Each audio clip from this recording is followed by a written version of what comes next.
மீன் எண்ணெய் மாத்திரை நமக்கு யூஸ்ஃபுல்லாக டாக்டர் எல்லாரும் எடுக்கணுமா? பார்த்துருவாங்க. மீன் எண்ணெய்னா என்னங்க? அதாவது ஒமேகா 3 ஃபேட் அப்படின்னு சொல்லுவோங்க. நம்ம உடம்புக்கு, நம்ம ஹார்ட்டுக்கு, அப்புறம் வளர்கிற குழந்தைங்களோட மூளைக்கு, நம்மளோட ரத்த குழாய்களுக்கு மிகவும் பயனளிக்கக்கூடிய வகையான நல்ல கொழுப்புகள். ஸோ இது EPA அண்ட் DHA அப்படின்னு சொல்லுவாங்க. 2 வகையான ஒமேகா 3. இதுதான் இதுக்கெல்லாம் நன்மை பயக்குது. ஸோ இது பெரும்பாலும் சில வகையான கொழுப்புள்ள மீன்கள்லேருந்து எடுத்து அதை மாத்திரை வடிவத்தில் வருது. நிறைய பேர் சப்ளிமெண்ட்டாக எடுக்கிறாங்க. ஸோ எல்லாருக்குமே தேவையா? இல்லை. அதாவது நீங்கள் ஆல்ரெடி ஹெல்த்தியாக இருக்கீங்க, ஓரளவுக்கு நீங்கள் ஒரு நான் வெஜிடேரியனாக இருக்கீங்க அல்லது ஒரு வெஜிடேரியனாக இருந்து நீங்கள் நிறைய நட்ஸ் வகைகள்லாம் எடுக்கிறீங்கன்னா உங்களுக்கு பெரிதாக ஒமேகா 3 மாத்திரைகள் தேவையில்லை. ஏன்னா நான்வெஜ்ஜில் EPA DHA டைரெக்டாக கிடைச்சிடும். வெஜிடேரியன்ஸ்க்கு டைரெக்டாக EPA DHA கிடைக்காது.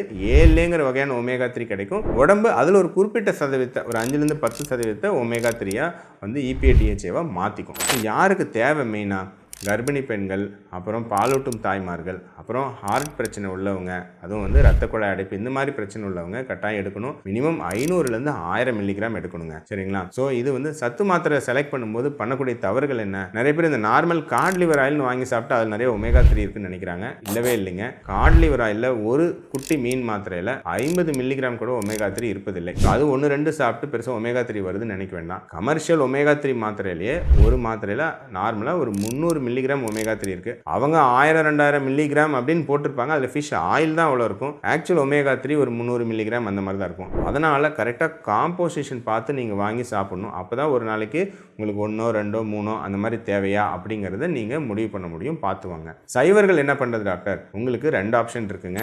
2 பேரா மாமி?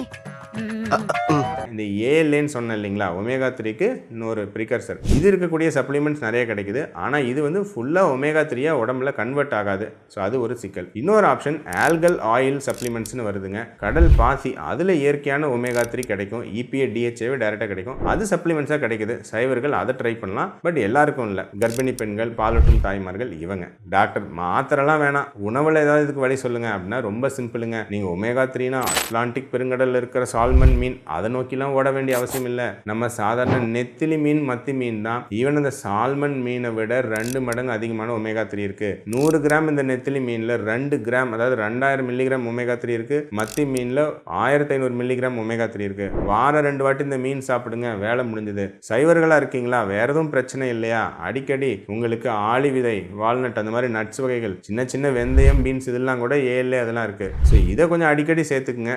இதில் நிறைய உங்களுக்கு ஏழு ஒரு நாளைக்கு 2000-3000 மில்லிகிராம் மேலே கிடச்சிதுன்னா அதில் ஒரு 10% நம்ம EPA DHAவும் மாறிடும்.